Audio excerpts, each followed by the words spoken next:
So yes, all of you geography optional students right there. I am there in front of you to take the detailed in-depth discussion of geography optional paper 2, that is Geography of India, which was held 24th September in session 2. It is going to be an elaborate discussion of the pointers that were required to be written in the questions asked and what exactly are the important things that has to be kept in mind while judging the trend of the questions that has been asked. I have very clearly taken up the details of the map item, so I'll be skipping that question here. There is a change that we have noticed in question number 1. In place of 5, we have got 4 questions because 20 marker map question has been given. So this change we can notice, plus we are noticing a sound consolidation of certain topics in our question paper. Based on energy sector, I have got 4 questions, I am counting all the markers. Urban settlements, I have got 4 questions coming up. Island territory, I have got 3 questions coming up. It is giving me a logical, clear understanding of the trend that examiner is looking in for. I'm not getting on to any superficial chit-chats. I'm getting on to the elaborate test discussion kind of a model in what was required to be written and how it can be a marks fetching purview. And as I said, you can easily get on to the reference of each and every notes that I have already circulated, that you have every topic clearly covered in my classroom, and I have proven true to my word. So let us begin with the test discussion of the questions that were asked in examination this year. I'll be handling paper 2 today. If I see a question number 1 part B, which was reading, describe the origin, so first term here, distribution, the other term here, and economic significance, the third term here, of Gondwana system of rocks. So we have to take up the reference of origin. So सबसे पहली चीज इस question में आपको define करनी है, how there was the genesis of coal bearing strata. ये genesis का पॉइंट बहुत इंपॉर्टेंट है, तो आपको शुरू करना चाहिए डिवोनियन फिश एपॉक से. You are giving examiner the understanding, it's a 10 marker question, scope बहुत कम है. Devonian fish epoch, how the aquatic ecosystem was fully evolved, and that led to the generation of habitat destruction, mass death and burial of carbon secreting organisms, leading to the development of, so it is Carboniferous and Permian, दोनों आएंगे ना, Carboniferous and Permian epoch. We know that Indian Gondwana structure, which is considered to be the lowest structure of Aryan system, marking its beginning some 300 million years ago and concluded some 225 million years ago. If you try to take up that demarcation, our Gondwana system is essentially Permian. Its distribution is largely related to the peninsular river basins. आप फटाफट इसमें list दे सकते हैं to prove on your point, जैसे Damodar basin, Son basin, Brahmani basin, Wardha basin, Godavari basin, Mahanadi basin and 1 extra peninsular Brahmaputra basin. Nutshell सारे के सारे कोल इंडिया लिमिटेड के जो कोल बियरिंग प्लांट्स हैं, जितने भी फंक्शनिंग माइंस हैं, सब आ सकते हैं. SSCL का भी दे सकते हो, सिंगरेनी कोलोनीज कॉर्पोरेशन लिमिटेड. जैसे ही आप ओरिजिन और डिस्ट्रीब्यूशन की बात करना शुरू करते हो, सिग्निफिकेंस तो आ ही गया, because we have given examiner sufficient reference of coal, and हमारा कोल है बिटूमिनस. बिटूमिनस कोल का जो प्रोमिनेंट सिग्निफिकेंस है वो by default approximately 60% of commercial energy in the country is coal based. Coal में थर्मल पावर प्लांट के अलावा जो utilisation, its non coking coal variety in the steel plant, in other metallurgical sector, so you can justify the importance. तो Gondwana rock system का origin, ये वाला pointer जो है मेन लिखे हुए काफी स्टूडेंट्स ने मिस आउट कर दिया. ओरिजिन, इसलिए हम हमेशा कहते हैं जब भी आप क्वेश्चन को रीड करें, आप क्वेश्चंस के इंपॉर्टेंट पॉइंटर्स को हाईलाइट करें. 10 मार्कर क्वेश्चन है, 150 वर्ड से ज्यादा लिख नहीं सकते. ये 3 डायमेंशन पर आंसर फुल फ्लेजेडली डन होगा. And you can see that in our notes of Indian class notes. I think it is booklet number 2nd. It is very clearly mentioned as Gondwana series coal, Aryan system, which is lower Aryan, marking its development roughly between 300 million years to 225 million years. This will be the frame of your question 1 part B. Now getting on to question 1 part C. Lamba question hai. Examine the role of Indian Earth observation satellites. Observation satellite technique, तो एक चीज तो आपको technique ही देखना है. तो if I have to take the earth's observation, I very clearly justify it to be related to the orbits that includes Leo, the orbit that includes sun synchronous orbit, the orbit which can be MEO, largely not utilized, and also the geostationary orbit. Technology पूछ रहा है तो आपको definitely introduction में यही part लिखना चाहिए, that India and Indian space programme, of course with nodality of ISRO, incorporate the satellites mounted at the multiple orbits wherein the Earth's observation applies to all the 4 common orbits, wherein India is essentially utilizing it as LEO, SSO and GEO. Then comes in enhancing weather forecasting and disaster management. मतलब मुझे weather forecasting के बारे में भी बात करनी है, तो आपको वेदर फोरकास्टिंग में straightforward upper air observatories that are of Indian meteorological department का मेंशन लेना चाहिए. एंड डिजास्टर रिस्क मिटिगेशन में it is all the types of disaster. So I can have climatological disaster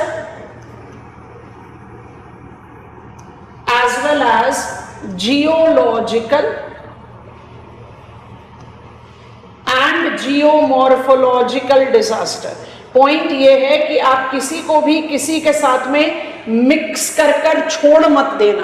कहने का मतलब ये कि मुझे अर्थ ऑब्जर्वेशन सैटेलाइट का तो मल्टीपल यूटिलिटी पता ही है, that I am observing it for the resource assessment, I am observing it for the remote regional planning, I am definitely observing it for the weather forecasting, local wind, cloud cover. I can also utilize it for the disaster risk mitigation. तो disaster की सारी categories को लेना है. तो 3 pointers पर answer बनेंगे. पहले टेक्नोलॉजी का ब्रीफ डिटेल्स दो, कुछ नेम्स ऑफ सैटेलाइट्स आप अप्लाई कर सकते हो. Then we take up the reference of category number 2, upper air observatory of WMO, which in combination to the ground observatories have made Indian Meteorological Department one of the most successful example in timely predicting precisely every weather phenomena. And that is where we try to justify weather forecasting par excellence. So much so that IMD have mobilized on the commercial services of weather forecasting. आप ये pointer देंगे. And then disaster management justify there has been the observation of the land resources, soil resources, vegetation resources, forest fire observation. So I am in a better position of predicting, thus getting prepared towards the hazard risk mitigation. Don't restrict it to climatological hazard. You have to apply all the categories together. That is how the answer will be made. आप अगर इसमें technology को miss out कर देते हो या weather forecast को ही weather के साथ डिजास्टर मैनेजमेंट पर रख देते हो, आपका आंसर कंप्लीट नहीं कंसिडर किया जा सकता. Question number 1 part D, as I said in the beginning, this time we had 20 marker map question. तो part जो compulsory question है उसमें 4 ही सब parts थे. बड़ा इंटरेस्टिंग क्वेश्चन है. Discuss the impact of NGT Act 2010 on forest conservation in India. NGT Act 2010, we all are aware of the fact that National Green Tribunal functions in the domain of Environment Protection Act 1986, and NGT Act 2010 has been principally oriented towards the swift settlement of, it is actually correlated to swift settlement of different types of tussle, legal tussle, clash of interest, of diversion that is precisely compulsory. India is experiencing massive growth in infrastructure, तो मुझे diversion तो करना ही पड़ेगा. उस diversion में NGT act का क्या role specify करना पड़ेगा? NGT is specified with effective disposal of cases, effective timely disposal of cases relating to diversion, relating to forest diversion. So let me just write this expression here, forest diversion. अब इससे forest conservation पर क्या फर्क पड़ रहा है? तो क्या आप सारे फॉरेस्ट कंजर्वेशन एक्ट के प्रोविजंस को लिखोगे? नहीं. You will be writing with national Champa advisory council, सारे प्रोविजंस. सुप्रीम कोर्ट की इंटरवेंशन के बाद 2010 onwards, compensatory afforestation in India have evolved as the most effective tool in forest conservation. Any dispute that comes in, because the user agency have to pay and the amount is kept outside the consolidated fund of India to be reverted back to the state government. तो अगर हम development of infrastructure and diversion को compare करें with the last few biennial forest state report, India is increasing green cover and India is exponentially enhancing its infrastructure. तो diversion भी हो रहा है और ग्रीन कवर भी इंक्रीज हो रहा है. That is where we are trying to justify impact on forest conservation, compensatory afforestation. Mind it that is the most important thing. उसके अलावा आप चाहो तो एक dimension of social forestry as afforestation add कर सकते हैं, but I think that is more of an optional thing. Core answer compass के साथ बनेगा, because compensatory afforestation management and planning authorities marked up its beginning in the simultaneous reference of NGT Act 2010. क्योंकि compensatory afforestation तो हमने Forest Conservation Act 1980 के साथ ही mobilize किया था, but Forest Conservation Act 1980 तो अपने आप में successful prove हुआ ही नहीं as compensatory afforestation. This will be the frame of the answer. Okay, getting on to the question number 2. So question number 2, part A, it's a 20 marker question. Examine the environmental challenges, तो term highlight किया, caused by solid waste, दूसरा term highlight किया, in metropolitan region, discuss the efforts to overcome them.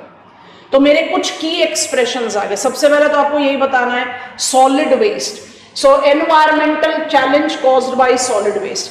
अगर हम environmental challenge caused by solid waste का justification लेंगे तो आपको क्या करना पड़ेगा? सेंट्रल पोल्यूशन कंट्रोल बोर्ड का एनालिसिस लेना पड़ेगा. CPCB identifies India to be generating some 62 million tonnes of solid waste per year, जिसमें maximum share is coming from the cities, and cities we all know have got top heavy characteristics. So by default the principal share is coming from the metropolitan region. Metropolitan region, the mega cities of the country, ऐसे करके आप justify कर सकते हैं. जो सबसे important चीज आपको justify करनी है वो ये है that CPCB projects, it has given us a projection that this generated amount of solid waste, I am writing million tons, so let me write it this way, it is going to increase by the tune of more than 100 million tons by 2030, round the corner.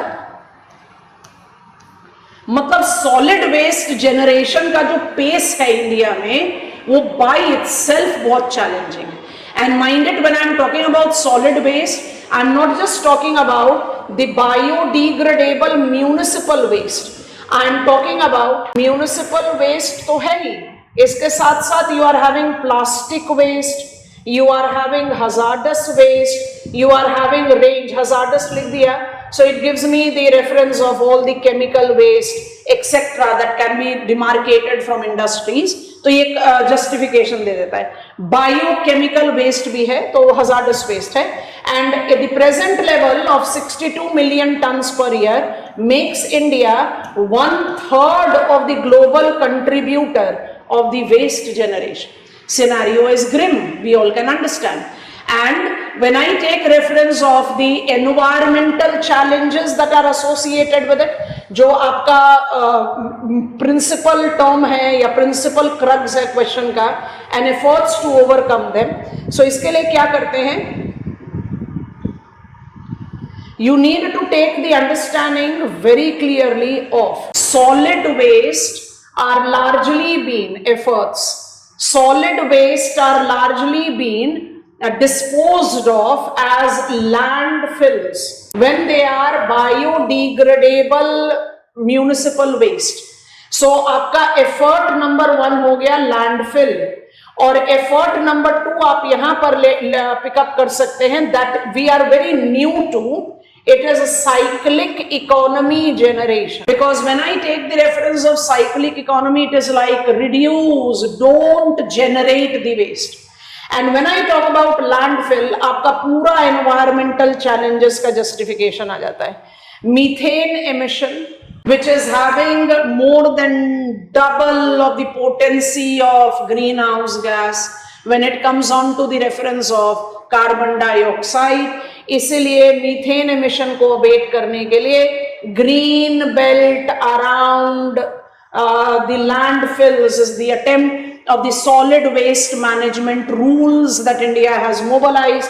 तो आप landfill को लेकर उसी के साथ effort associate कर दो, cyclic economy को जस्टिफाई करें, स्वच्छ भारत अभियान का justification they, wherein segregation at the source have been applied.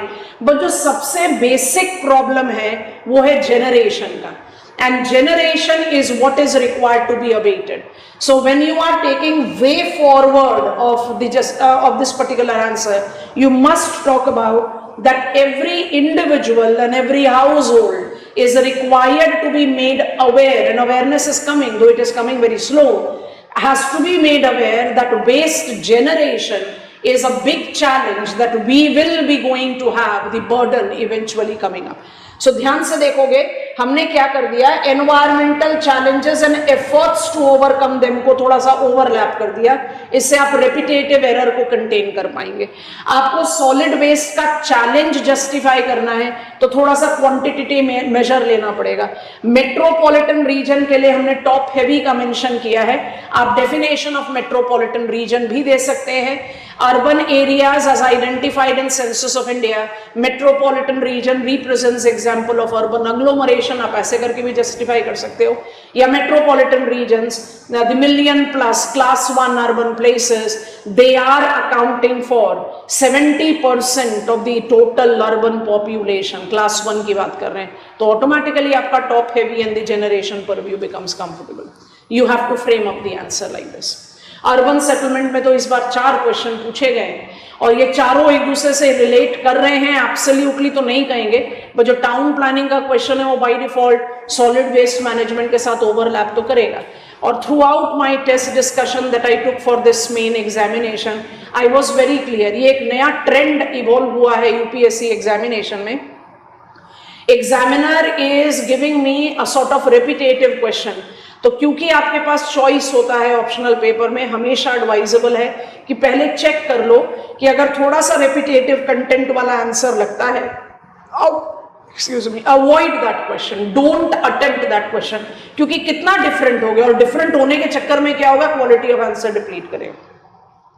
So be very clear there, है ना. And I'll take the opportunity to talk about कि जब भी आप यूपीएससी की तैयारी के बारे में सोचते हो या अब अपनी तैयारी को रिवैम्प करने के बारे में सोच रहे हो, तो एक सबसे इंपॉर्टेंट थॉट प्रोसेस अपने आप को ये देना कि मुझे करना क्या है, what exactly I am lacking in, मुझे किस तरीके का सपोर्ट चाहिए.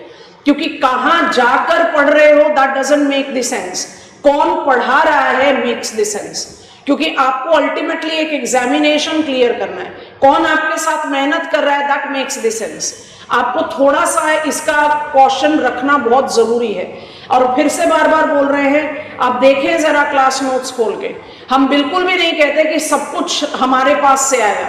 हम सब कुछ पढ़ाते हैं इसलिए सब कुछ हमारे पास से आएगा. आउट ऑफ सिलेबस तो कुछ आता ही नहीं है. इसमें आपको एक जो अंडरस्टैंडिंग, जो एक कॉम्प्रिहेंसिव अंडरस्टैंडिंग चाहिए, वो हम डेवलप करते हैं। और जब वो डेवलप हो गया तो definitely everything is coming from what has been taught in the class. क्योंकि जब कोई भी टॉपिक छूटेगा नहीं क्लास में तो ऑटोमेटिकली क्लास रजिस्टर से पूरा पेपर आएगा ही। That is how it works. चलिए question number 2 part B, again very important. और हमने तो ये आपके जो टेस्ट सीरीज लिया था 2023 मेन के लिए, हमने उसमें क्वेश्चन भी पूछा है ऑलमोस्ट इसी सेंस में, डायरेक्ट वे में। थोड़े से टर्म्स का इधर उधर फेर है डेफिनेटली, सब पब्लिक प्लेटफॉर्म पर है, आप आराम से चेक कर सकते हो। Why are millets considered as nutri cereal and climate resilient cereal? तो सबसे पहला पॉइंट है, मिलेट को आप न्यूट्री सीरियल क्यों बोलते हैं? So when I start picking up maize, jowar, bajra, I should have written jowar first any case, bajra, ragi, barley, these are considered to be these are considered to be the 5 principal nutri cereal. इनको erstwhile coarse grain करके चलिए। coarse grain, the name was given by the colonial settlers. तो the term millets considered as nutri cereal question पूछा हुआ है ना, तो आपको जस्टिफाई करना है कि मिलेट्स को हमने कन्वेंशनली नाम दे रखा था कोर्स ग्रेन। हम कोर्स ग्रेन इनको इसलिए बोलते थे because they could be cultivated in the courser condition. मतलब मुझे मिलेट्स को कल्टीवेट करने के लिए एकदम लग्जूरियस एनवायरमेंटल कंडीशंस नहीं चाहिए। So colonial settlers very aptly gave them the name coarse grain. Coarse grain से, जो I always say, a caste divide got evolved in the cropping culture, और ये कास्ट डिवाइड उससे और कंसोलिडेट हो गया जब India with success of generation 1 green revolution mobilise the public distribution system with food corporation of India, fair price shops, government procuring agencies भी क्या procure कर रही हैं, वो भी व्हीट और राइस प्रोक्योर कर रही हैं। तो एक तो फार्मर्स के दिमाग में ये कि अगर मुझे ज्वार बाजरा कल्टीवेट करना हुआ तो my societal status is on dip, and दूसरा who is procuring it? Government procuring agency wheat और राइस प्रोक्योर कर रही है, पब्लिक डिस्ट्रीब्यूशन सिस्टम में व्हीट और राइस जा रहा है, तो मेरा एवेन्यू ऑफ मार्केट तो अपने आप कम हो गया। That is how rice and wheat expanded their territorial stretch and the nutri cereal started shrinking. In order to make awareness, shedding up the myth कि coarse is the term applied to denote the conditions into which we can cultivate them, it has nothing to do with their fibrous or nutritional value. That the term nutri cereal was actually inculcated by India from 12th plan period. So nutri cereal इसलिए ही कहा जाता है कि हम अपना एक mind, जो एक मिथ डेवलप कर लिया हमने, उसको हम शेड करें। अब न्यूट्री सीरियल के साथ क्लाइमेट रेजिलियंट को भी जस्टिफाई करना है, तो न्यूट्री, इसमें आप सॉइल न्यूट्रिएंट को ऐड कर दो। Basically it comes up with the reference of why it is called nutri serial. I am not that soil exhaustive crop, I'll not be dependent on that much of availability of infrastructural input. And why climate resilient? Because I'll give you dependable yield. समझ रहे हो? अगर heat wave या cold wave condition आ जाए, अगर flood या drought का एवोल्यूशन हो, we are experiencing unprecedented change in the climatic conditions. अगर हम उनको कंसिडर करके wheat rice, the luxurious crops को कंसिडर करें, they by default will be experiencing dip in the quality and quantity of yield. Millets के साथ ऐसा नहीं होगा. They are climate resilient because they can bear the atrocities of the climate. They can bear the vagaries of the climate. They can give you dependable quality and quantity of yield. I hope you are understanding. And that is the reason, discuss the constraint and opportunities in millet cultivation in India. Constraint हमने आपको बताया, जो एक myth बहुत strongly evolved है, and opportunities, sky is the limit. That is the reason awareness generation, that is the reason National Food Security Act, mobilization of millets in the public distribution system. So आपको करना क्या है? Constraint में largely justify करना है myth, और जो opportunities है उसमें जस्टिफाई करना है combination crop to any other crop which can be excellent match for your mixed cropping, and mind it in mixed cropping also as catch crop and intercropping. So I have written all the expression. आपका answer एकदम full proof ready हो जाता है. आपको millets को nutri serial और climate resilient बहुत clearly define करना चाहिए और उसी के बाद फिर आपको आगे पॉइंटर्स लेने चाहिए. Again, very elaborately written in our class notes. Okay, part C.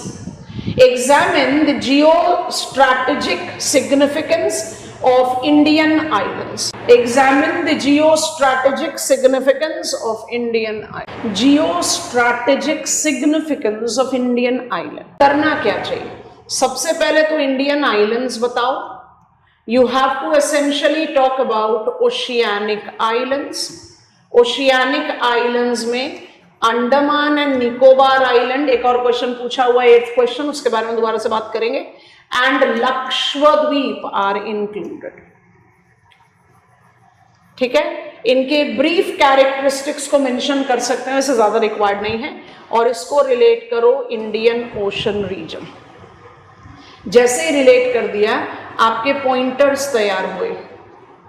Sea lines of communication, rimland sensitivity, Chinese presence, sea surface temperature increase, thus hazard vulnerability. और या तो आप इसको rimland के साथ ही रिलेट कर दो या अलग से पॉइंटर बना दो. तो I am writing it here, it is the resource significance that you correlate. या आप rimland के साथ भी कर सकते. Have you got it? दो conventional topics of our syllabus, intermixed, quality answer ready. Island लिखा हुआ है सिलेबस ऑफ फिजिकल सेटिंग में, आइलैंड टेरिटरी डेवलपमेंट लिखा हुआ है रीजनल प्लानिंग में, एंड रिमलैंड पूछ रहा है तो जियोपॉलिटिक्स से आ गया, माने पॉलिटिकल ज्योग्राफी से आ गया. Geopolitical significance of island territory in India has to do with Indian Ocean region. और Indian Ocean region का geopolitical purview को आपको Indo-Pacific, sea line of communication, resources, rimland, Chinese presence, because जो पूरा का पूरा development of Chinese string of pearl, the पुराना नाम which is still quite relevant today, is justifying Chinese presence in Indian Ocean is much beyond Chinese Malacca dilemma. तो आपने examine geostrategic significance of Indian island को Indian ocean region की geopolitical sensitivity से relate करा. तभी tri services command का development, mobilisation of main streaming, optical fibre networking from Chennai to Port Blair, all these have been done. So you have to take that into account. I think it makes sense. ये होगा frame of the answer. Question number 3, part A. Indian pharma industry has moved from volume to value, leadership in capturing global market. तो भाई answer की शुरुआत तो करो ना कि फार्मास्यूटिकल सेक्टर में हम वॉल्यूम लीडरशिप कैसे जनरेट करते हैं. हम वॉल्यूम लीडरशिप जनरेट करते हैं because we are contributor of 20% of the bulk medicines in the generic category. We are being designated as pharmacy of world. We are the only country in the world that has got maximum of the functioning establishments that has been given ratification by United States Food and Food Control Department, Food and Drugs Control Department. कहने का मतलब ये कि हमने अपने pharmaceutical sector को 1978, 2002 and 2012 pharmaceutical policy में किस तरीके से एक वॉल्यूम सेक्टर के तौर पर डेवलप करके अपने आप को फार्मेसी ऑफ वर्ल्ड के तौर पर इवॉल्व किया. So that is the first part of my answer, because I have to first give examiner how we are being called volume leadership. Once you are done with that, then you get on to value leadership. तो how we are proceeding to value leadership in global market, तो 2017 pharmaceutical policy को pickup कर लो and इसमें आप pharma parks mobilised with product link incentives specially for APIs को justify करें, and generic medicine में you are trying to generate out absolute competitive edge of development by no capping of the price by National Pharmaceutical Pricing Authority. यही तो pointers हो गए ना आपके. I want to generate out Indian pharmaceutical sector to be self-sufficient in the active key ingredient. APIs are basically where we are dependent on China. और जो China India trade वाला question पूछा है, वहां पर डिक्लाइन का एक रीजन ये भी है that India is immensely evolving on self sufficiency in the key ingredient towards the production of pharmaceutical. So API का एंड फार्मास्यूटिकल पार्क्स का development, production link incentives is what we are trying to take up value. So we are trying to generate out self sufficient growth on every development as a revolution, because this is a revolution in the pharmaceutical sector. And revolution 2002 pharmaceutical policy से जो आया, that has created us as a volume leadership in the pharmaceutical world. So you have to create out that mix. और 2017 का pharmaceutical policy लेकर we are more oriented towards self-sufficiency and volume. That is how you will write. You can name some of the principal pharma producers when you are talking about volume to value change. Focus ऐसे रखोगे, ये change over आएगा answer. 3B, discuss the problems of flood and their management with reference to Indo-Gangetic plain.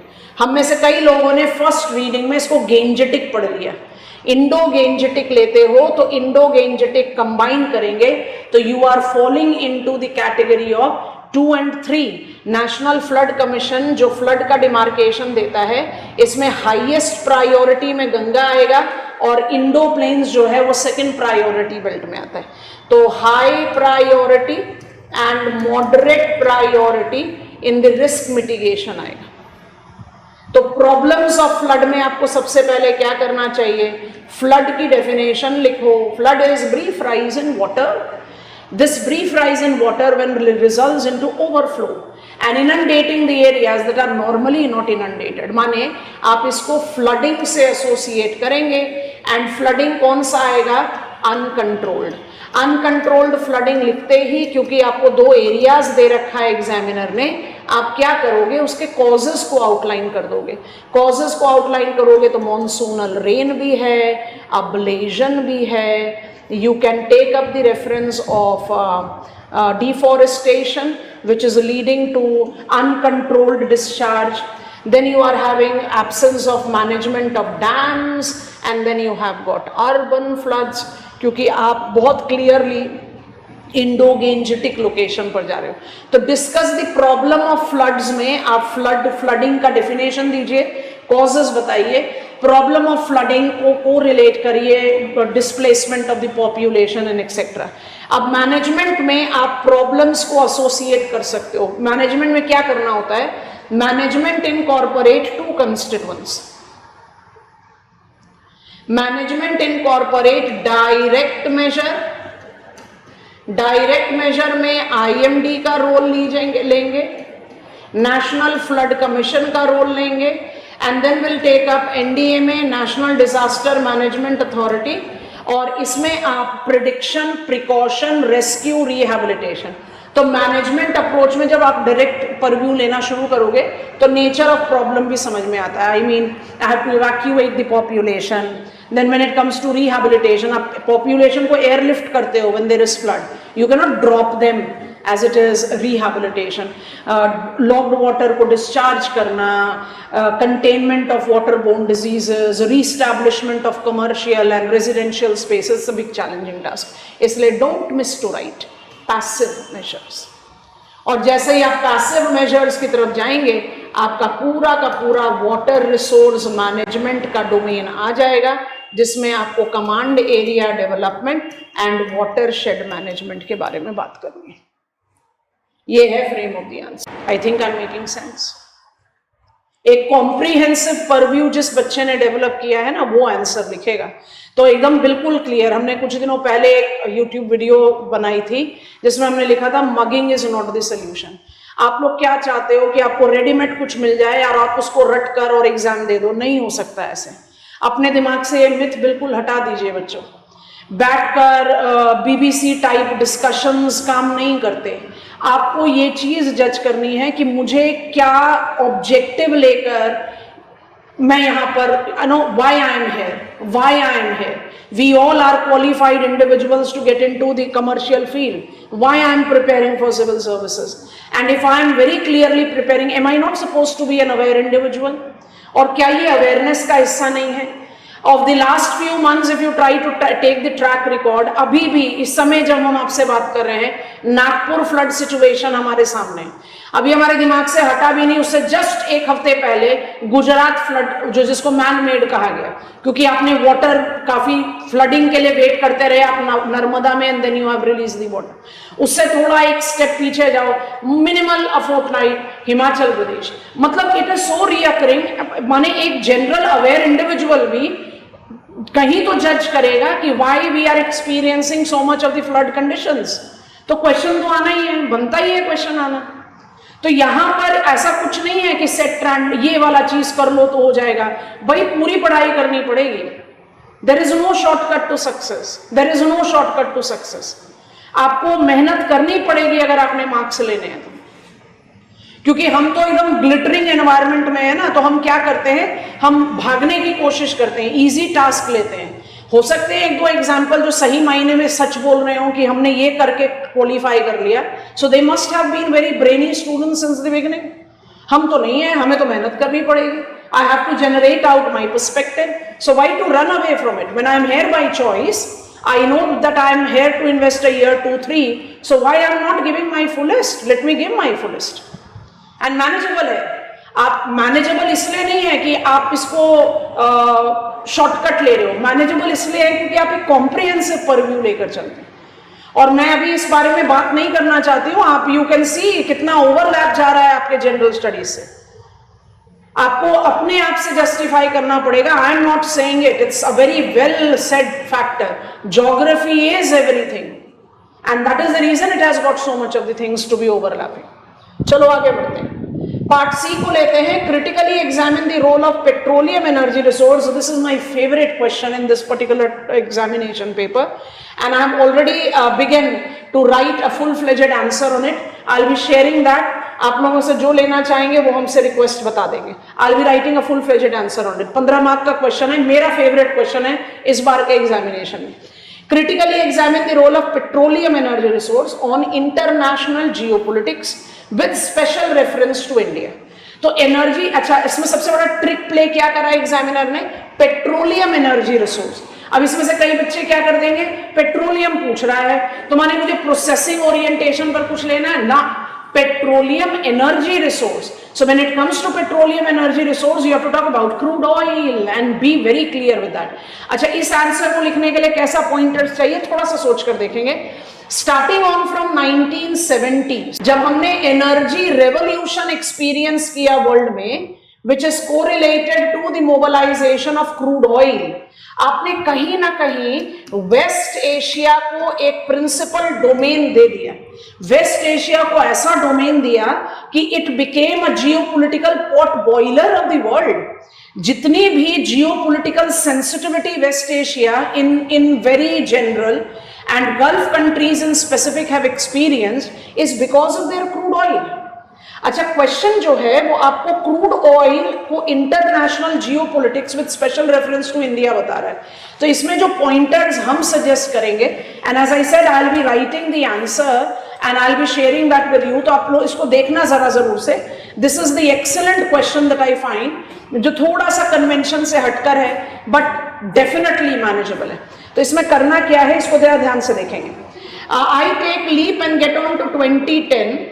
2010 we had the complete beginning of Arab Spring, Arab Revolution and the geopolitical instability that marked up its beginning there. That led to India mobilize its crude oil dependency on Iran, Venezuela. So I can write Iran almost as it is relevant, not that significant though. Saudi Arabia है। अब मुझे क्या दिखाई दे रहा है, Russia, Note, India has got immense bargaining power because Russia is being banned of its crude oil export in the Western countries. United States of America, India can boast to be at a significant strategic partnership with this particular country in the present purview. And when I take reference of UAE, काफी अच्छे economic relations चल रहे हैं इन दोनों countries के, because UAE ने अभी comprehensive economic partnership agreement को भी मोबिलाइज किया है. तो जब आप एक ये जो जियो पोलिटिकल फैक्टर को लेकर एक एग्जामिनेशन दे रहे हो, you are trying to justify that the dynamism in geopolitical equations is actually making India evolve at a commanding position today, and that commanding position by default is justified with the fact कि Russia का जो सबसे major crude oil importer रहा China, it has converted its commercial energy dependency to the tune of 47% on the renewables. तो उसका crude oil import by default कम होगा. Ukrainian war by default creates out the challenge. So Russia का जो ban है that is creating out the important domain.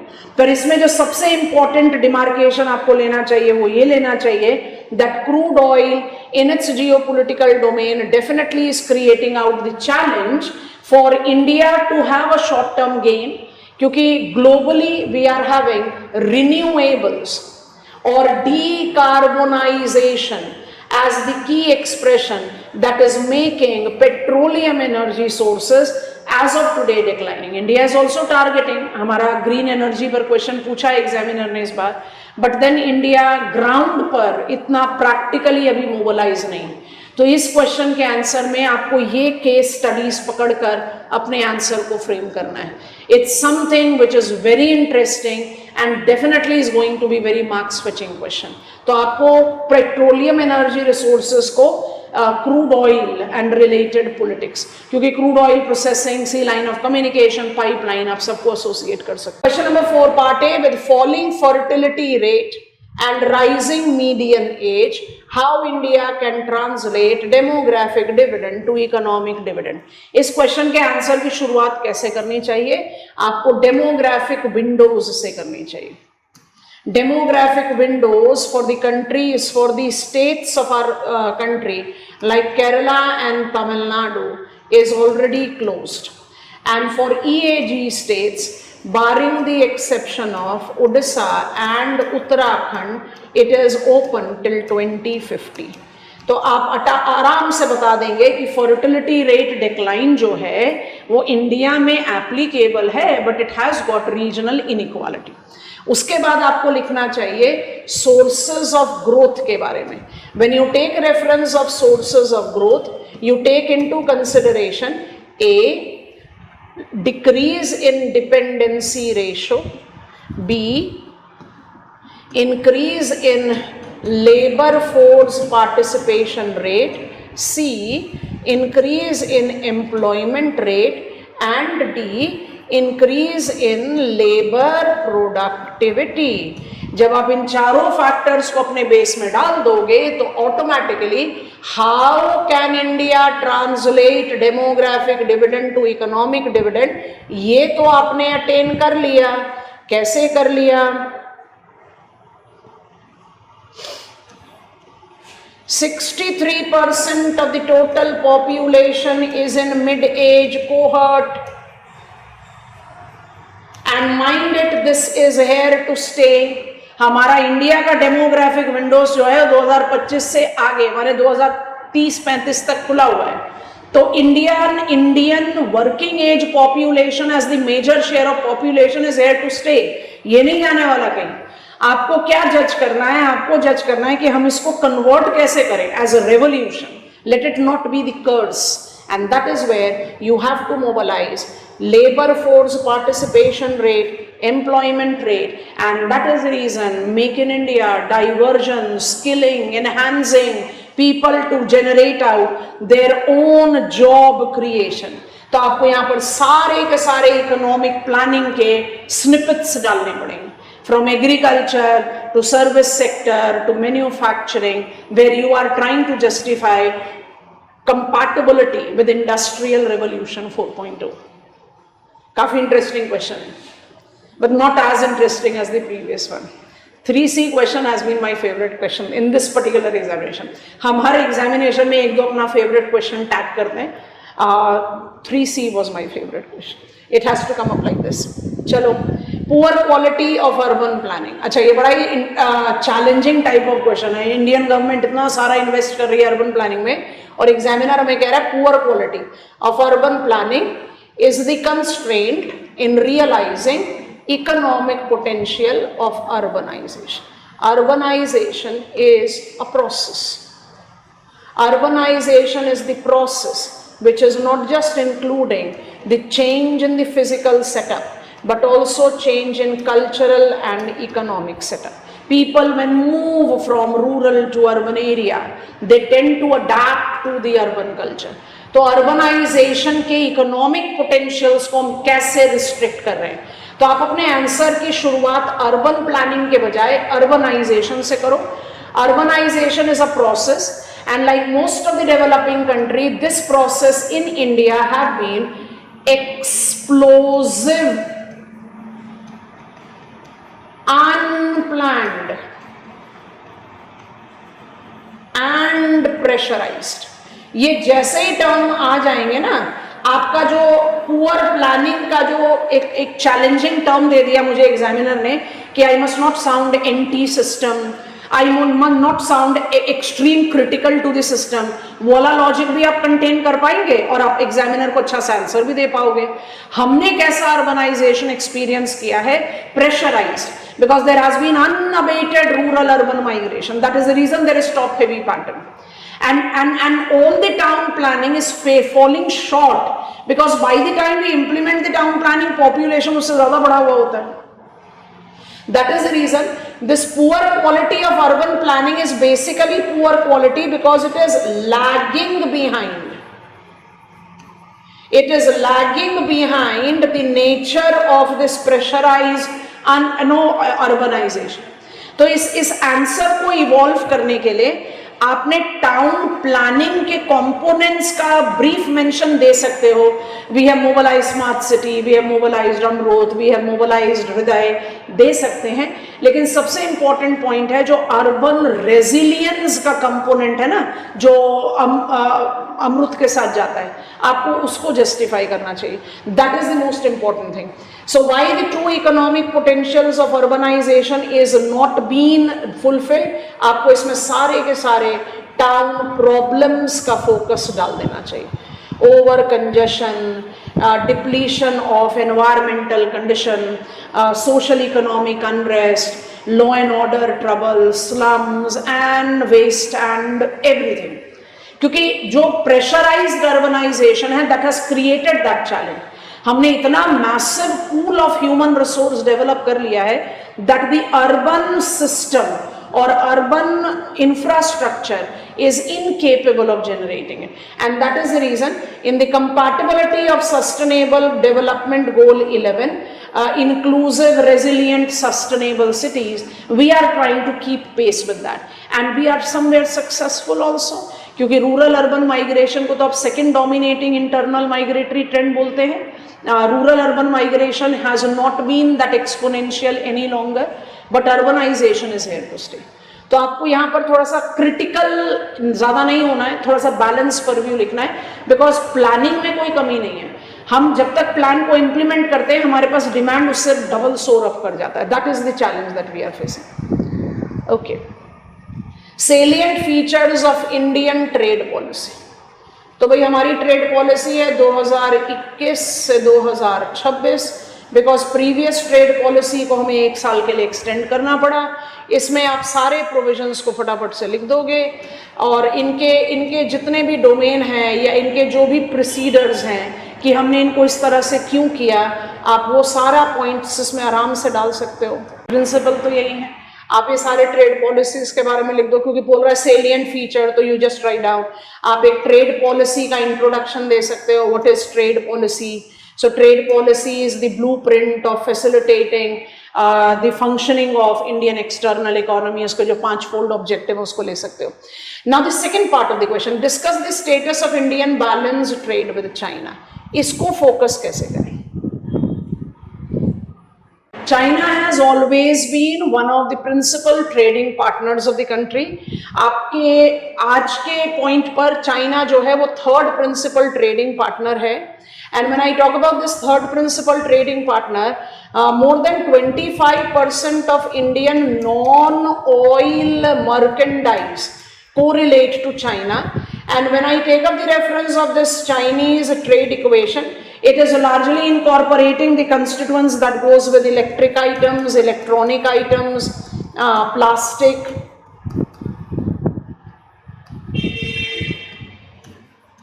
है ना, आप इनको इस तरह से जस्टिफाई कर सकते हो. फार्मास्यूटिकल, जो भी थोड़ी देर पहले हमने बताया, API, we want to generate out self sufficiency. Indian balance of trade with China is on a decline, and this decline is largely not just because of the geopolitical tug of war that we are creating, but because India is trying to generate out more self-sufficiency into the domain of pharmaceutical sector, mobilization of new trading players or partners, because we are having on the economic geopolitical tug of war that has been there. We all need to realize that China is nowhere going to be a less important trading partner of India, but number one, because India is trying to generate out its dependency on China to be reduced, and number two, because China is incorporating aggressive geopolitical equation.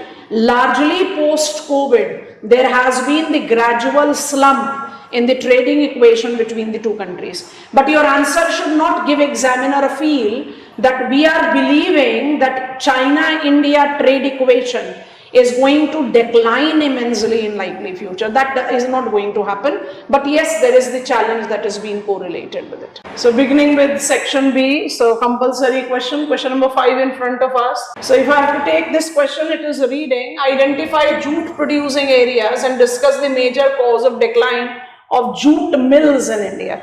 तो अगर ध्यान से देखोगे, पहला jute producing area बोल रहा है, इसका मतलब इस सेक्शन में आपको the agricultural regions of jute के बारे में justification देना है.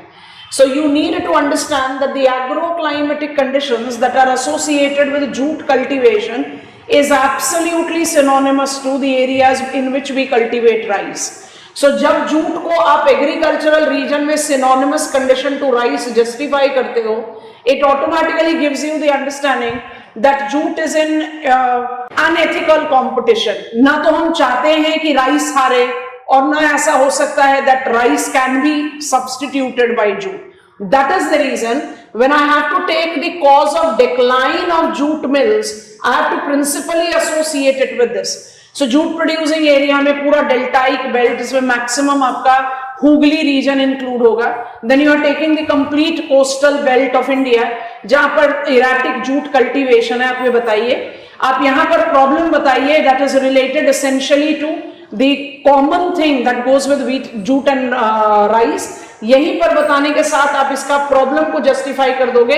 National food security mission cash crop, जिसमें हमारा एक जूट कंपोनेंट है, क्योंकि जैसे ही आप ये वाला लिंक दोगे आपका आंसर ऑटोमेटिकली एक इलाबरेट परव्यू पर बढ़ जाएगा, क्योंकि आपको जूट प्रोड्यूसिंग एरिया भी पूछ रहा है, जूट मिल्स का डिक्लाइन भी पूछ रहा है. जब आप जूट मिल्स का डिक्लाइन की बात करोगे तो first and foremost is lack of availability of raw material. उसका सोल्यूशन आया, उसके बाद आप इसको जस्टिफाई करोगे. The jute ICARE, if I have to just mention something specific, and then PM Mitra, which talks about the 5 F's altogether, and added to it, if I take up the conventional SITPs with advanced technological upgradation fund scheme, आप इन सब का mention करके justify करेंगे jute mills में decline के reason क्या क्या. Like for example, I have got technological bottlenecks in jute processing.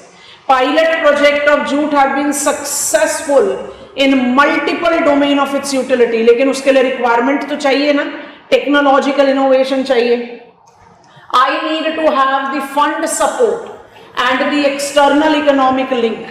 So आप जैसे ये support of the flagship programme of the textile policy 2020 ले लेते हैं, आप अपने आप को एक क्लियर, जिसको कहते हैं ना rational approach, these are the problems, therefore we are having this as policy. तो आंसर को कहां से कंस्ट्रक्ट करना है? पॉलिसी फ्रेमवर्क को लेकर चैलेंज को हाईलाइट करना है। Because if I talk about this fibre of the millennium, if I talk about this geotextile, everything about it is so prosperous.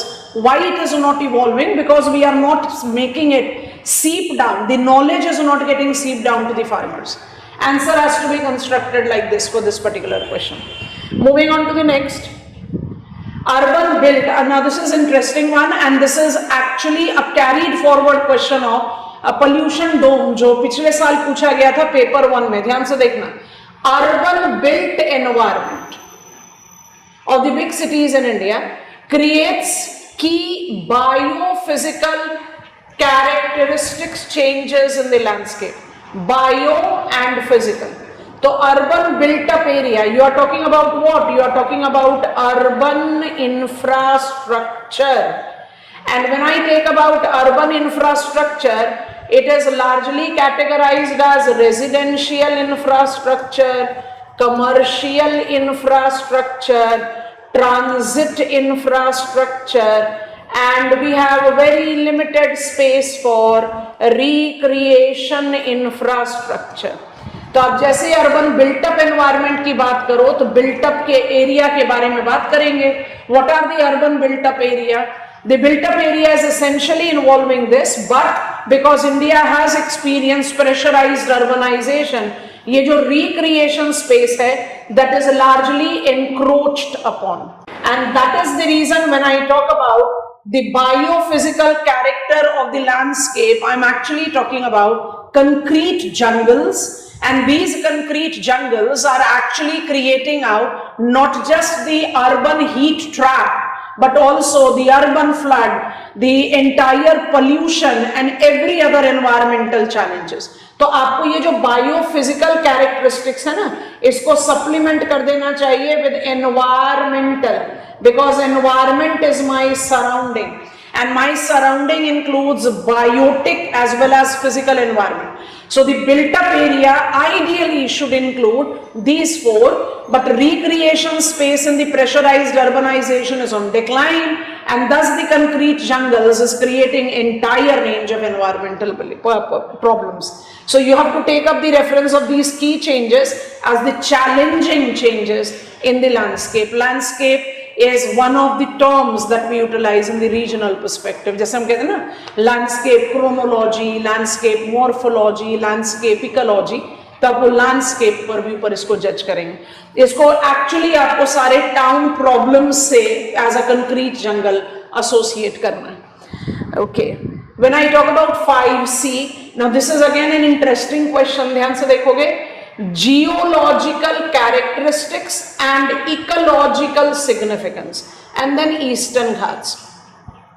So minus relief study, we take Ghats to be in combination of, so relief को हमें exceptional में डालना है, so let us put it like this. Minus relief study, Ghats always includes southern hills. तो eastern Ghats के constituents कौन कौन से हो गए?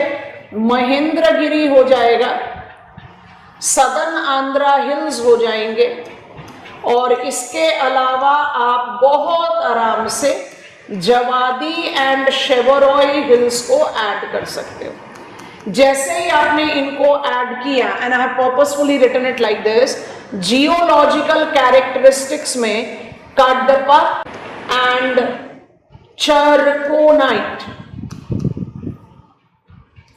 आई hope it is making sense. तो आपका जो जियोलॉजिकल बेस है, माने आर्चियन, तो आप बड़े आराम से सारे पेनिनसुलर डोमेन पर लिख सकते हो, लेकिन क्योंकि आपको ईस्टर्न घाट स्पेसिफिक पूछ रहा है, तो आप कडप्पा एंड चरकोनाइट के बारे में लिखें। Kadapa do correlate itself with a big range of resources, जो क्वेश्चन की डिमांड नहीं है, बट क्योंकि कैरेक्टरिस्टिक्स पूछ रहा है तो can talk about it's a well developed sedimentary rock that is generated over the Archean base with transgression effectivity of C and thus incorporate multiple resource base. और जवादी शेवरॉय जो है वो हार्ड कोर चरकोनाइट सीरीज है, and they does make example of metamorphic Gneiss and schist series. अब ecological significance पर जब आप आओगे तो आपको बेसिकली क्या करना है, इकोलॉजिकल सिग्निफिकेंस में आप फुल फ्लेजेडली बायोम्स का कैरेक्टरिस्टिक्स ले लीजिए. And when I am taking the reference of biome, ecological significance in terms of vegetation, ecological significance in terms of soil, and ecological significance in terms of wildlife. Seshachalam, you have to justify, and then that conical reference of I have got all the variety. I have got dry evergreen, I have got moist deciduous, I have got tropical thorny, I have got tropical deciduous. You have to justify all of them as soon as you take up that my Javadi Shevaroy will be correlated with Eastern Ghats. I think it makes sense. You have to create out a logical answer. तभी हम बार बार हर दूसरे question के बाद यही बोल रहे हैं बच्चों, इंटीग्रेशन बहुत जरूरी है. क्लैरिटी ऑफ कंसेप्ट जब रहेगा तो आप इंटीग्रेट कर पाओगे. जब आप बेसिक कंटेंट में ही जूझ रहे होगे तो इंटीग्रेशन कहां से आएगा. हम यही नहीं क्लैरिटी से ले पाते कि what is Cuddapah and how it is different from Dharwar, तो फिर प्रॉब्लम तो हमेशा ही खड़ी रहेगी. That is how you have to take up. चलो आगे बढ़ते हैं.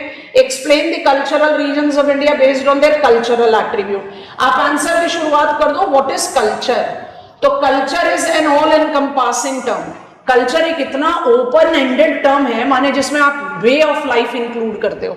Indian cultural regionalisation is linguistic regionalisation, and this linguistic regionalization is justified with the fact that isoglosses of our country is as clear and as demarcated as interstate boundaries.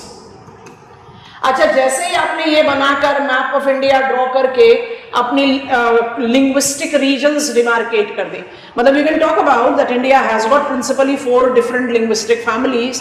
आप सबके बारे में लिखो, लेकिन हम मैप ऑफ इंडिया में languages आराम से प्लॉट कर सकते हैं ना. द्रविडियन लैंग्वेज लिखने के बजाय आप मलयालम, तमिल, तेलुगु एंड कन्नड़ा रियल्म को डिमार्केट कर सकते हो. तो do that. Once you are done with it, there cultural attribute, तो सारे लिंग्विस्टिक रीजन में जो भी बाकी कल्चरल एट्रीब्यूट्स है, which are they, I can take religion into account, I can take societal hierarchy into account, I can take the reference of the other domain as rural versus urban, tribal versus non-tribal. मतलब I can be in the position of integrating all the reference. फटाफट map of India बनाएंगे, cultural region, and always remember, we geographers take cultural regionalization of India essentially on language because it gives me clarity of regionalization, and number 2, it assimilates all the other cultural diversity. मतलब I can be any religion following, any caste hierarchy, any no tribal, non-tribal category, but because I'm speaking certain language, I belong to that cultural region. So आप culture को define कर सकते हैं, फिर language का definition ले सकते हैं आइसोग्लॉसेस बताकर, and then you are doing it. Illustrations हर आंसर के साथ होना चाहिए. I don't need to tell you that. When diagram बनाओ, इसमें तो आराम से आप एक मैप ड्रॉ कर सकते हैं. And again yes, it's there, absolutely there in the class notes. Okay, why the critical minerals. अब ये बड़ा इंटरेस्टिंग सा क्वेश्चन आ गया हमारे पास. क्रिटिकल मिनरल्स पर we have taken on the NITI Aayog का एक बड़ा इंटरेस्टिंग सा प्लान है ना. वो नीति आयोग का प्लान को ही जस्टिफाई करते हैं. Khanij Bidesh India. Let me write it here. So question को अगर ध्यान से देखें तो critical minerals are essential for economic development and national security. So critical minerals की जो कैटेगरीज हमारे पास हैं, जिन कैटेगरीज को आप स्पेसिफाई कर सकते हो, they include copper, lithium, you can apply cobalt. You know, when we take up the references of the principal minerals that are associated with it, you can take the rare earth, you can take nickel. So I'm just writing some of them. So आपने जैसे ही इनको justify कर दिया, इनको आप relate करते हो 2 principal domain से. इलेक्ट्रॉनिक, इलेक्ट्रिकल अप्लायंसेस सबको justify करो, but it actually goes with number 1, all the renewable green policies that we are taking into account, and it also associate itself with communication, जिसको अभी भी आप critical infrastructure में include करते हो, space technology, जिसको आप एसोसिएट करते हैं नेशनल सिक्योरिटी के साथ, एंड डिफेंस। डिफेंस में भी आप basically communication, computers, telecommunication factors, internet, and every other thing that you apply. So when I talk about renewable greens, I'm talking about the batteries, the solar PV cells, all of them. So point is कि आपसे यहाँ question पूछ रहा है economic development, so you are taking up economic development with the CDM approach. So let me just write CDM here. I have already written green. तो आपका CDM approach जो है, that will be essentially correlated with the critical minerals. And when I talk about national security, I am actually relating these with the core sector development that are counted among. I am talking about CPSE का जो core sector category है, national security and its utility there. तो आप categories बताइए, what is critical minerals, how it has been highlighted by the think tank of union government, how there has been the mobilization of Khanij Videsh India. It is like India to be participating with the foreign players to mobilize on these critical minerals, because self-sufficiency of it is going a long way now towards the stability of economy in terms of growth and in terms of security. So answer has to be framed up like this. So ये आपको इसमें आप rare earth को भी add कर सकते हो, जिसमें thorium is included. So you can apply that. Question number 6, part A, the 20 marker question. A large number of Indian cities have their own morphology. So Indian cities have their own morphological characteristics because of historical evolution. Elucidate. Morphology is internal structure of city. So you are taking internal structure of city. Internal structure of city is justified with something as a defined land use pattern. India has experienced, आपको पहले ही hint दिया, 4 question urbanisation पर आए हैं, कहीं ना कहीं content एक दूसरे के साथ ओवरलैप करेगा. तो it's historical evolution that has been pressurized. It's historical evolution that has got its genesis in the pre-colonial times, and thereby the development, genesis with colonial growth and then the post-independence development. And when I take up the reference of post-independence development, it is actually correlated with pressurized growth. अगर आप ये common element लेते हैं तो मेरा morphological characteristics as per OHK Spate is giving me certain defined lead point to write my answer. And what is that lead point? एक तो आपको बाजार based model का support मिल जाएगा, जिसको आप कहते हैं historical cities. So I'm just writing बाजार based. उसके बाद आपको मिल जाता है twin cities within one.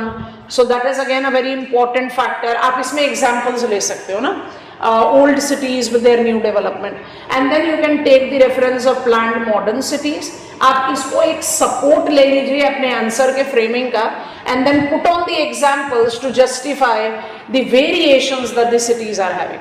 मतलब OHK Spate लाइक स्कॉलर्स को पिन पॉइंट कि ये 3 रेपिटेटिव एलिमेंट्स हो सकते हैं, लेकिन there also it's ifs and buts that are more important. Like for example, even the planned cities are identified with the deviations because of the pressurized development, because of their seaport orientation or their industrial location or their administrative location.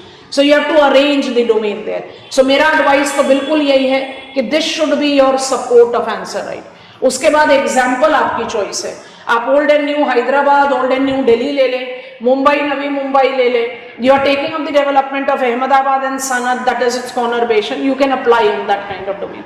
You can take any example. 20 marker question है, बड़ा अच्छा scope है. हाँ, some students are in the dais whether they should be utilizing on morphological model or not. मेरे ख्याल से यहाँ पर उसकी requirement नहीं है. आप morphology का definition दे दो. In urban settlements, we take morphology as internal structure of city, and that suffices. And this should be the base of your answer. Discuss significance of organic farming. Organic farming in sustainable development of agriculture in India. Indian agriculture is mixed culture, and interestingly, it is mixed cropping. And this mixed cropping incorporate both crop rotation as well as intercropping.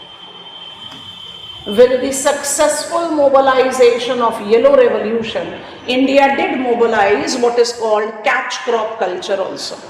The significance of organic farming in India should be incorporated or should be associated essentially with what? Integrated farming system.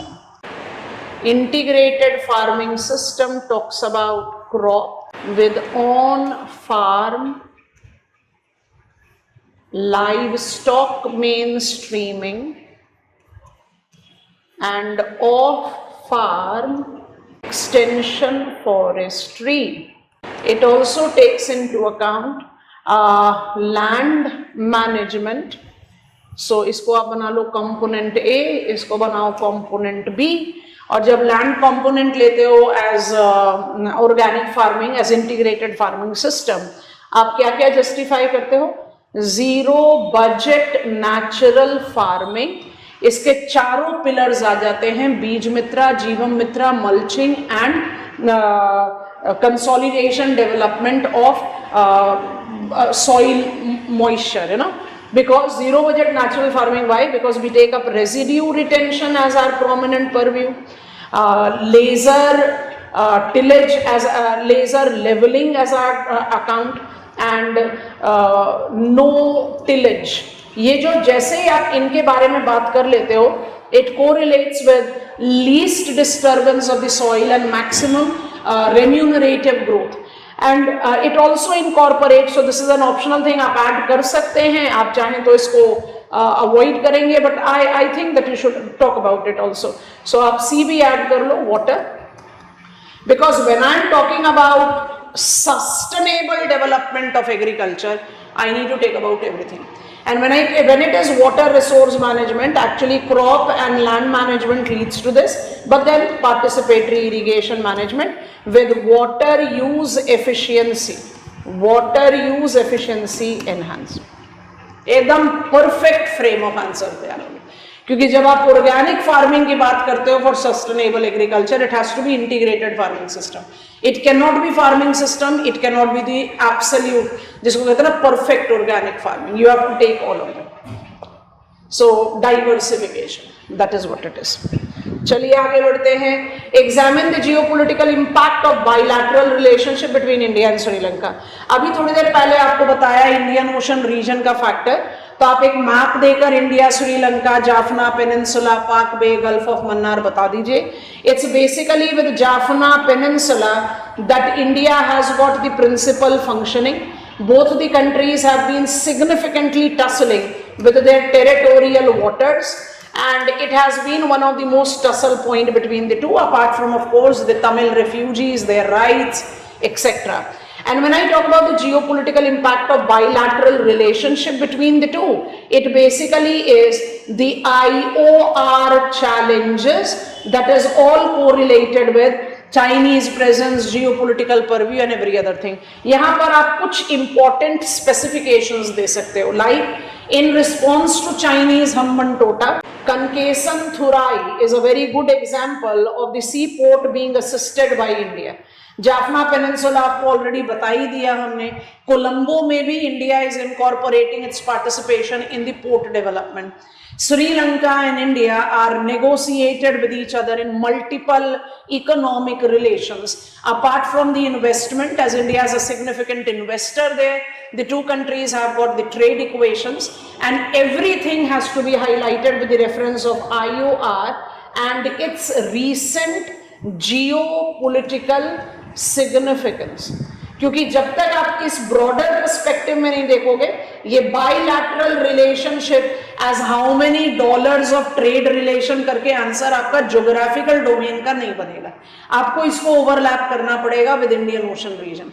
इसलिए हमने advice किया, जब आप decide कर लेते हो कि आपके क्वेश्चन में चॉइस में रेपिटेटिव एलिमेंट का चांसेस है, तो आपको अवॉइड कर देना चाहिए. जैसे आप strategic significance of Indian island लिख रहे हो, तो इस वाले क्वेश्चन को आपको अवॉइड करना चाहिए, क्योंकि there will be some sort of repetition evolving out. So you have to relate it with IOR. 7A, Discuss the green energy initiatives of India as signatory of Paris Agreement. I'll just mention Panchamitra with UNFCCC, INDC of India with biennial update report, where INDC is increased to 45% from the originally committed 35% of GDP. So Panchamitra, the 5 clauses that India agreed upon in the COP26 at Glasgow, for India to make up net zero emitter by 2070. तो आप ये 5 clauses लिखें. अच्छा, question क्या कह रहा है? Discuss the green energy initiative. तो आपने ग्रीन एनर्जी का फ्रेमवर्क दे दिया इंट्रोडक्शन में. अब जो पेरिस अग्रीमेंट से कंसोलिडेट कर रहा है, अब ग्रीन एनर्जी के लिए हमने क्या क्या इनिशिएटिव लिया, आपको इसी पंचमित्रा से अप्लाई करना है. Because cleaner energy, CDM approach, substitution of conventional to the renewables, solar mission, biofuel energy, it has to come from there. मतलब आपको सारे के सारे ग्रीन एनर्जी इनिशिएटिव्स को इस पंचमित्रा माने 5 पॉइंटर आंसर के तौर पर तैयार करना है. And once you are done with it, you can easily justify that the grassroots reality is something different. We are still very much dependent on hydrocarbon, but we are willing to mobilize it. So एक थोड़ा सा deviation में solar power development purview can be highlighted as constituent of NAPCC, National Mission on Solar Energy. You can also take the reference of greener energy purview with FAME 2.0, that kind of deviation as your case studies. Otherwise, frame of the answer ये रहेगा. Indian poultry sector has become one of the fastest growing. Examine opportunity and challenges. Poultry is a constituent of livestock, and we are running a submission on poultry. When I take up the reference of poultry sector and its growth, this growth has been very strongly associated with flock diversification. And because of the flock diversification, पहला pointer इसको लो. And पहली चीज तो flock diversification लेनी चाहिए, और दूसरा लेना चाहिए organizing. It is now much more organized sector. So Central Poultry Development Organization under Department of Livestock, Dairying and Fisheries, Ministry of Agriculture and Farmers Welfare, have made this sector, which has got been diversified with its flock variety and have been made more organized. अब इससे फायदा क्या हुआ? Vulnerability reduce हुई और value addition का benefit है.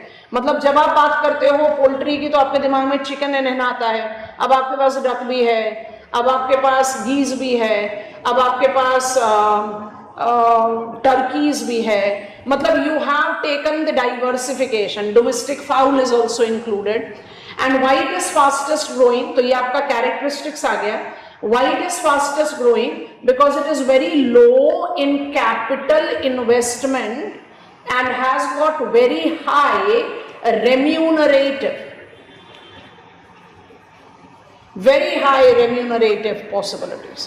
And that is the reason it has evolved as a massive tool of inclusion, because we need to remind ourselves कि 65% of our operational land holding is marginal and additional 20% of farming population are landless. तो poultry में सबसे अच्छा benefit purview add on हो सकता है. ठीक है, लेकिन क्वेश्चन ये भी पूछ रहा है एग्जामिन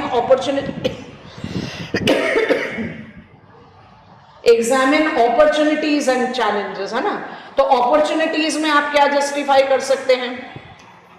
बाय प्रोडक्ट यूटिलाइजेशन. हमने फेदर्स का यूटिलाइजेशन किया शटलकॉक इंडस्ट्रीज में. In the furnishing it has added to the value to the poultry cultivators. और आप बाई प्रोडक्ट में आप स्किन का इस्तेमाल कर सकते हैं, because you have got duck, you have got geese, you have got turkeys. And challenges की जब आप बात करते हो, तो it is all about awareness. And it is definitely very important for all of us to understand that with the general awareness evolving among the people about the nutritive diet, vegan culture, non-veg culture and etc., poultry tends to provide us with certain important inputs that micronutrient, protein, that India is required to provide to maximum of its population. So awareness in regards to the preparing of the poultry products, its consumption benefits, and of course the awareness among the farmers, because poultry sector continues to be extremely vulnerable when it comes on to the outbreak of diseases. So health hygiene, disease reporting verification, early symptoms recognition, because if it is spreading then it is a complete culling down of the flock. So आप इस तरह से इस answer को frame out करेंगे. Critically examine ecological and economic impact of Indira Gandhi Canal command area. Indira Gandhi Canal command area में एक exclusive example है because it is inter-basin. बाकी सारे के सारे example जो हैं वो intra-basin है. दूसरा important चीज़ है, it is the lengthiest non-navigable canal. तीसरा बड़ा इंपॉर्टेंट फैक्टर है जो इसको सबसे अलग करता है, it goes up with desert development, because we are taking Indira Gandhi canal in the otherwise very fragile ecological setup. So Harike barrage से सतलज का पानी डाइवर्ट किया, इंदिरा गांधी कनाल को डेवलप किया from Harike that is Sutlej to via Ganganagar of course to Jaisalmer. And then we have developed on the feeder canal that incorporates Bikaner, Barmer, Nagaur and Jodhpur. तो आपसे question पूछ रहा है इकोलॉजिकल एंड इकोनॉमिक इम्पैक्ट. तो अगर हम एक इकोनॉमिक इम्पैक्ट से बात शुरू करें of Indira Gandhi canal command, so it has been wholesome. It has facilitated holistic development of area, जो कि सारे फुलफिलमेंट ऑफ कमांड एरिया के ऑब्जेक्टिव को जस्टिफाई करता है. Command area development programme did mark its beginning as decentralizing green revolution. 75 में हमने command area development शुरू किया था, and then food security, you know, agro based industry, combining the surface and groundwater utility, but gradually it was evolved as area development, the drinking water supply, urbanization, industrial development and every other thing. तो Indira Gandhi canal command ने actually ये facilitate किया.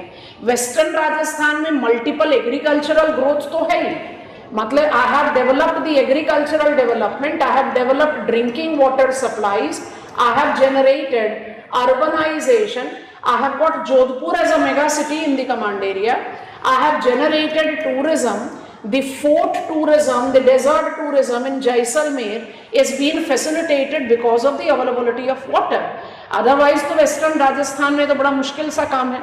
सो holistic development है economic impact में, तो that is the favourable thing. पर कह रहे क्रिटिकली एग्जामिन, तो क्रिटिकली एग्जामिन में जैसे ही आप क्रिटिकल पॉइंट पर आओ तो इकोलॉजिकल को ले आओ, जिसमें सबसे इंपॉर्टेंट चैलेंज जो है वो फीडर कनाल का सैलिनाइजेशन. क्योंकि जब आप एक वाटर सोर्स को मल्टीपल चैनल्स में डिवाइड कर देंगे in the area where evaporational loss is more than precipitational gain, पानी की कमी में तो ऑटोमेटिकली कैल्सिफिकेशन बढ़ेगा. सो जो सबसे मेजर इकोलॉजिकल चैलेंज है ये है. इसके अलावा फिर soil exhaustion and the other factors that has been there, unabated construction leading to the fragile desert ecology coming on to the question mark. So every development has its cost.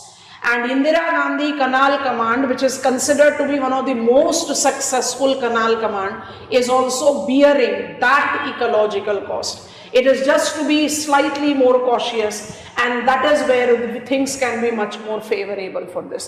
So critically examine करके लिखा है ना, तो आपको economic growth के साथ ecological challenge justify करना है, and it is something which is very evident and obvious कि जब आप इकोनॉमिक डेवलपमेंट करोगे you by default will be disturbing the ecological setup. Need to think on that line. चलो आगे बढ़ते हैं 8th क्वेश्चन पर.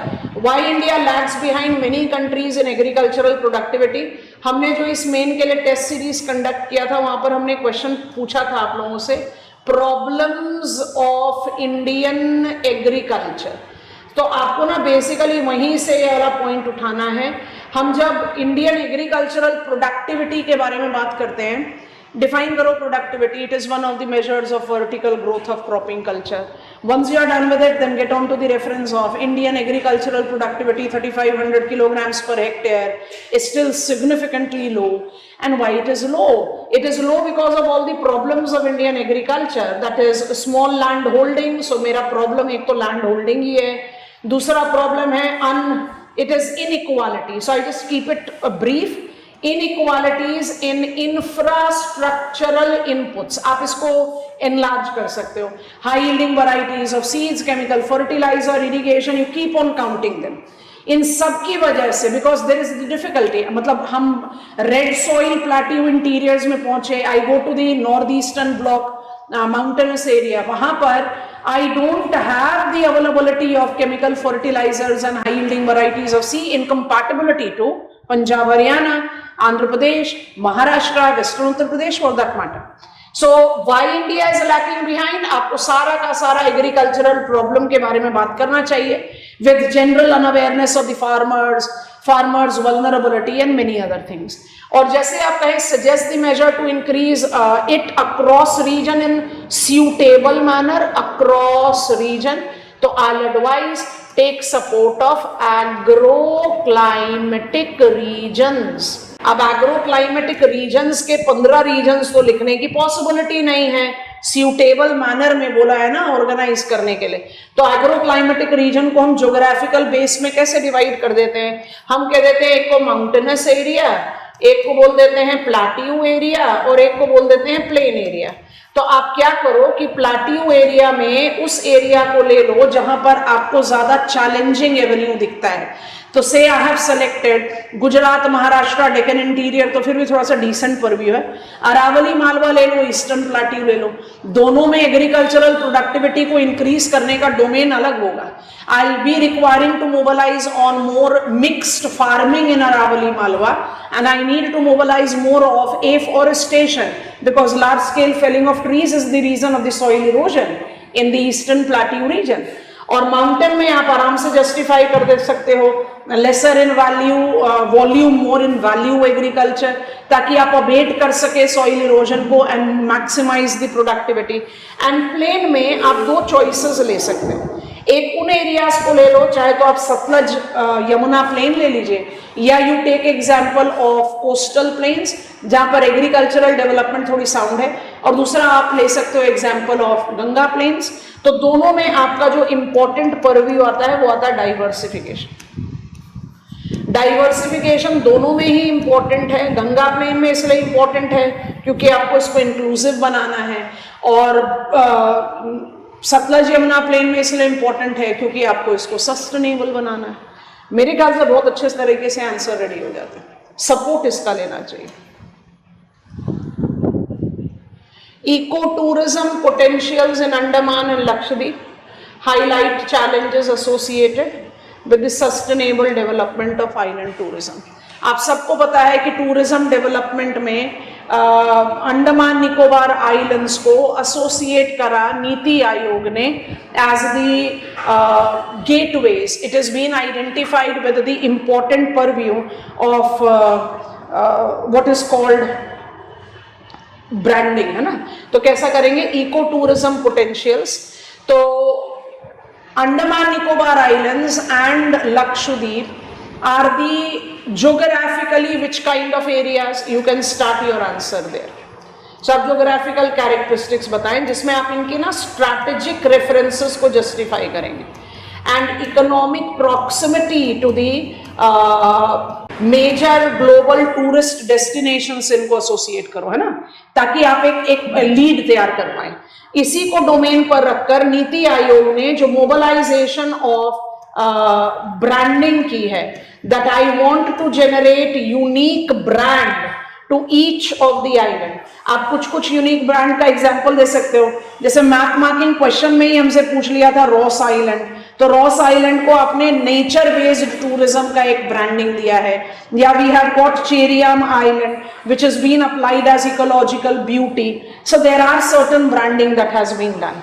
सो आप क्या करेंगे? इको टूरिज्म पोटेंशियल्स का justification, proximity to the major trading routes and the important international tourism spots, आप इसको एसोसिएट कर दो with Singapore towards east, you associate it with Maldives, Seychelles towards west. identify them, right? And then get on to the unique branding that we have mobilized on sustainable purview पर, क्योंकि challenges बोल रहा है इसलिए I insist, and of course जब आप unique branding की बात कर रहे हो तो इंफ्रास्ट्रक्चर डेवलपमेंट की बात करेंगे, एयर सर्किट का mobilization, you can talk about that, you can talk about multi modal connectivity, communication link, all the possibilities that are there. Star mark करके जो सबसे इंपॉर्टेंट चीज मेरे ख्याल से हम सबको लिखनी चाहिए, वो लिखनी चाहिए द ग्रेट निकोबार डेवलपमेंट वाला पर। I think this will be a very important case study that you can apply to justify this challenges associated with it. Great Nicobar is a biospheric reserve. It's the constituent of map site. We have been given the nod to develop Great Nicobar not just with the Campbell Airport but also container terminal, industrial township develop करोगे, अपना greenfield power plant develop करोगे, तो automatically it will be creating the challenge to the ecological setup of Great Nicobar. I have got shrew, frog and cat snake. These will be by default. Cat snake ये एकदम endemic varieties हैं Nicobar island की, Great Nicobar.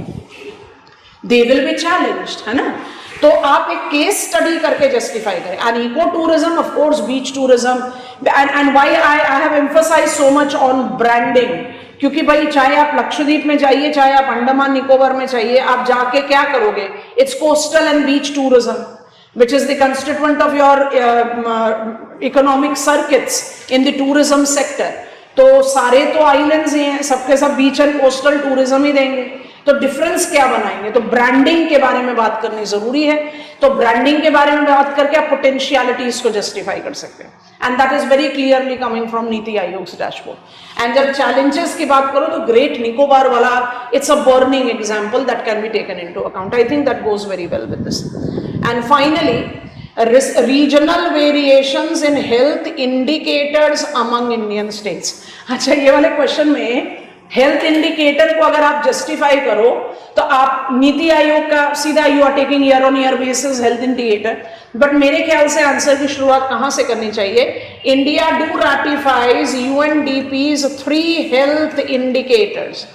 India कौन कौन से health indicators को justify करता है?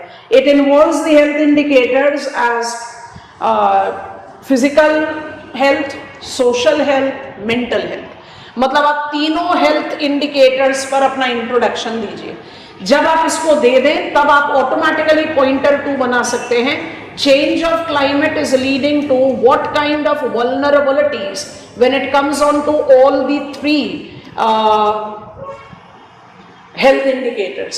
Once that is done, then get on to NITI Aayog. और जब नीति आयोग में जाएंगे तो जो composite index डेवलप किया है नीति आयोग ने, and in this composite index you have got 24 parameters, and these 24 parameters are being divided into 3 categories, जिसमें सबसे important health indicators, क्योंकि यही क्वेश्चन भी पूछ रहा है ना, तो हेल्थ इंडिकेटर्स जिसको आप मोर देन 70% वेटेज देते हो, wherein you are incorporating the constituents like sex ratio at birth, neonatal mortality, children mortality। उसके बाद फिर आप incorporate करते हैं governance, और आप also incorporate the development of what is called key inputs। आप इन तीनों को लिखो, अपने आंसर को फोकस करो हेल्थ इंडिकेटर्स पर, and then regional variation question पूछ रहा है, इसलिए जो regional variation on year basis है, where we compare large states, small states and union territories. इनका ईयर ऑन ईयर बेसिस पर जो असेसमेंट हमारे पास अवेलेबल है, उसका आप जजमेंट एग्जामिनर को दे सकते हैं। This is how the framing of the answer is required to be done.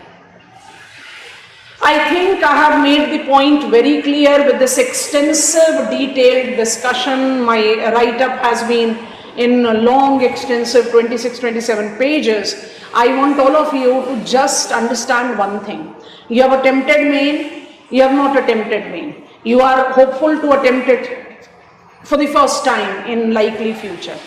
एक चीज अपने दिमाग में बिल्कुल just put it in your heart, imbibe it.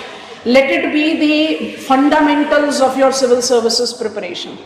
Repeat that always standing in front of mirror. There is no shortcut. You have to be comfortable with every topic of your syllabus.